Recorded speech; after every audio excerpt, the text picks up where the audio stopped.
Canada के नए प्रधानमंत्री मार्क जे कार्नी ने प्रधानमंत्री नरेंद्र मोदी को G7 शिखर सम्मेलन के लिए आमंत्रण दिया है। कनाडा के कानानास्किस में 15 से 17 जून तक होने वाले समिट में आमंत्रण पर पीएम मोदी ने कार्नी का आभार व्यक्त किया और इस समिट में 7 देश हिस्सा ले रहे हैं, जिसमें America, France, Japan, Italy, Britain, Germany और कनाडा की भागीदारी है। भारत G7 का हिस्सा नहीं है, लेकिन वो इस समिट में हिस्सा लेगा। पर क्यों? तो आइए जानते हैं। नमस्कार, मैं हूं आपके साथ दिव्यांश वर्मा और आप देख रहे हैं इन खबर। ऐसा इसीलिए क्योंकि आमतौर पर G7 की मेजबानी करने वाला देश ही किसी देश को न्योता देता है जो कि G7 का हिस्सा नहीं है। 2019 से पीएम मोदी हर साल बतौर मेहमान G7 देशों की बैठक में हिस्सा लेते आए हैं। कुछ दिन पहले भारत को इस समिट का न्योता ना मिलने पर कांग्रेस ने इसे मुद्दा बनाया था। आइए इसी बहाने जानते हैं कि क्या है G7 समिट और भारत इस ग्रुप का हिस्सा क्यों नहीं है और क्या इस ग्रुप के पास कोई कानूनी पावर है। G7 को ग्रुप ऑफ 7 भी कहा जाता है। ये दुनिया की 7 अर्थव्यवस्थाओं का एक गठजोड़ है जो ग्लोबल ट्रेड और अंतर्राष्ट्रीय फाइनेंशियल सिस्टम पर हावी है। इसमें America, France, Japan, Italy, Britain, Germany और कनाडा जैसे देश शामिल हैं।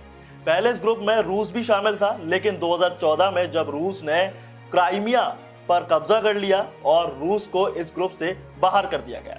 हर साल इसके 7 सदस्य देश बारी बारी से इसकी अध्यक्षता करते हैं। कनाडा इस बार G7 की अध्यक्षता कर रहा है।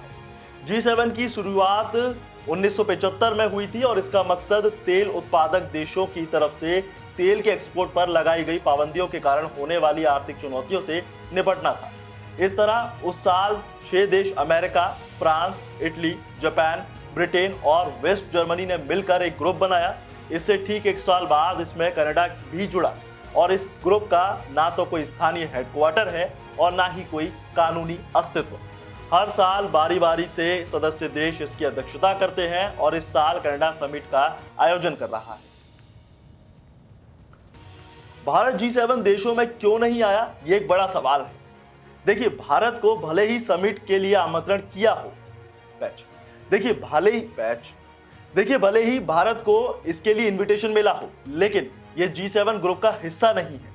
अब इसकी वजह भी जान लेते हैं। देखिए, G7 बना था तब भारत एक विकासशील देश था और गरीबी से जूझ रहा था, लेकिन अर्थव्यवस्था कमजोर थी और विदेशी निवेश भी सीमित था। G7 का गठन विकसित देशों के लिए किया गया था जिसकी अर्थव्यवस्था वैश्विक रूप से मजबूत थी।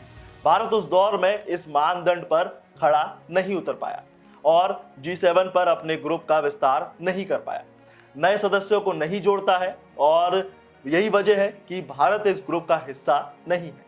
लेकिन कई देश आमंत्रण पर बतौर मेहमान इसका हिस्सा बनकर जरूर आते हैं।